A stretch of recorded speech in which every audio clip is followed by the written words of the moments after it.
मान्य सदस्य ज्ञानेन्द्र बहादुर शाही, छोटकरीमा आफ्नो कुरा राख्नुहोस्।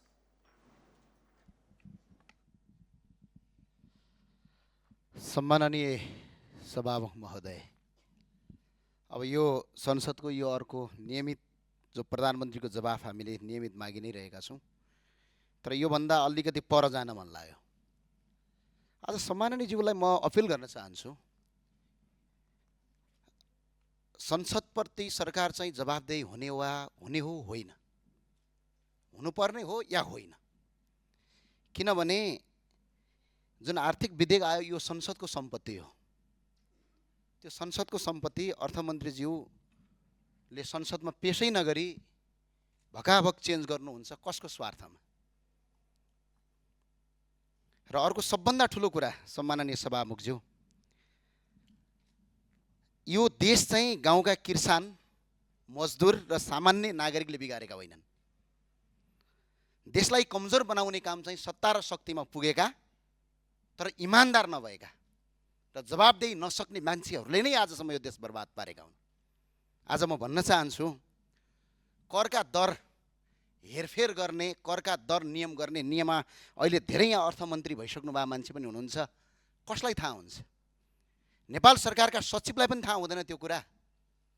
त्यो सीमित अर्थमन्त्री र अर्थमन्त्रीज्यूले स्वीकृत गरेका व्यक्तिबाहेक अरूलाई थाहा हुँदैन।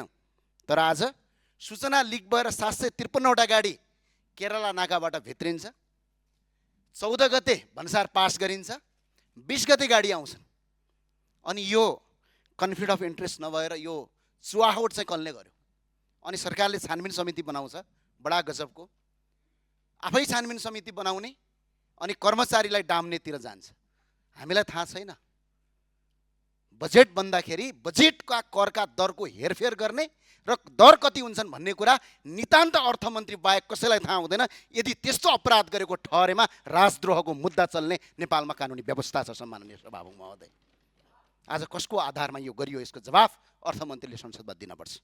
र सम्माननीय सभामुख महोदय, करका नीति मात्र होइन, संसदको सम्पत्तिमाथि चलाइएको छ। र अर्को विषयवस्तुमा प्रवेश गरेँ। यहाँ शिक्षा मन्त्रीज्यू हुनुहुन्छ भने भनिदिनु होला, यो पहिला एउटा आउने गर्थ्यो आदेशमाथि आदेश, परमादेशमाथि परमादेश। अहिलेको सरकारले पनि आदेश दियो, फी लिनु हुँदैन भर्ना फी भनेर। म आज यो देखाउन चाहन्छु यो प्रत्येक विद्यालयको के गरेको छ। यहाँ नाम चेन कसैले के भनेका छन्, यहाँ कसैले तपाईँको सहयोग रसिद, कहिले वार्षिक सहयोग, नाम चेन्ज गरेर भक्काभक फी लगेर तपाईँको देशभरि बर्बाद पारिएको छ। त्यो भएको हुनाले यो कार्यान्वयन गरियोस्। र अर्को सरकारलाई म जाँदै भन्न चाहन्छु, सत्तापक्षका माननीयज्यूलाई सभामुख मार्फत भन्न चाहन्छु, म अलिकति पुरानो हो तपाईँहरूभन्दा, 1 वर्ष 1 कार्यकाल। पहिला पनि यस्तै हुन्थ्यो, सरकारका मन्त्रीले गलत गर्थे, आफै छानबिन समिति बनाउँथे र आफैलाई आफै निर्दोष साबित गर्थे। अनि बिचरा संसदमा ताली पट्काउँथे। जनता वाक्क भएर भदौ 23-24 भयो। तपाईँहरूलाई ध्यानमा राख्नुहोस्, देशका बहालवाला मन्त्री र देशको अर्थमन्त्रीमाथि छानबिन अर्थ मन्त्रालय होइन संसदीय छानबिन समिति चाहिन्छ। त्यसबाट छानबिन गर्नुपर्छ हामी, किनभने यो सामान्य कुरा होइन। यो आज देशका अर्थ करका दरहरू हेरफेर गर्ने सूचना लिक गरेर आज कसरी आयो त्यो सूचना? त्यो सामान्य कुरा हो। अनि भन्सारको एउटा कर्मचारीलाई थाहा हुने कुरा हो त्यो? कसलाई थाहा हुन्छ? जम्मा 3 जना मान्छेलाई थाहा हुन्छ यो देशमा तपाईँको अर्थमन्त्री करका दरमा। एउटा अर्थमन्त्री, यदि चाहे भने अर्थ सचिव, यदि चाहेपछि राजस्व सचिव। यदि अर्थमन्त्रीले अनुमति दिनुभयो भने कसरी सूचना लिक भयो? यो ठुलो अपराध हो र सुशासनको आँटमा बनेको सरकार हो यो। यो सरकार र अहिले सरकारको जुन 182 सिट आएको छ, 181-82, तपाईँ हामीले कुनै काम गरिरहेको होइन। जनता वाक्क भएर सुशासन हुन्छ भनेर आएका हुन्। अहिले कुशासनको बाटोतिर नलाग्नुहोस्, म तपाईँलाई अपिल गर्न चाहन्छु। भनाइ छोटौँ। त्यही भए हुनाले सम्माननीय सभामुखज्यू, मन्त्रीमाथि छानबिन हुन्छ, पूर्व मन्त्रीमाथि आफै छानबिन गर्ने, आफै निर्दोष हो भन्ने, संसदीय छानबिन गरौँ न।